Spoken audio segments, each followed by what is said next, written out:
Ukweli ni ya kwamba handshake inadhihirisha wazi kiongozi aliyoko ameshindwa na kazi, kwa sababu ukiona zile vipengele ambazo zimewekwa kwenye agreement ni vipengele vya utumishi, what he should have done, mambo kama corruption.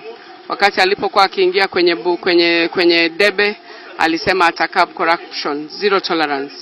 Leo hii imewekwa kama an agreement, mambo ya abductions. Ni yale mambo ambayo yanatendeka ambazo si sawa, ndiyo zimewekwa kwenye agreement. Kumaanisha ni hizo vipengele zinadhihirisha ya kwamba kazi ya kuendesha nchi imekuwa ni nzito kwake, na ikabidi atafute mwingine amsaidie kuendeleza nchi. It's very clear from the agreement from number 1 to number 10. Those are the terms of reference ya kiongozi.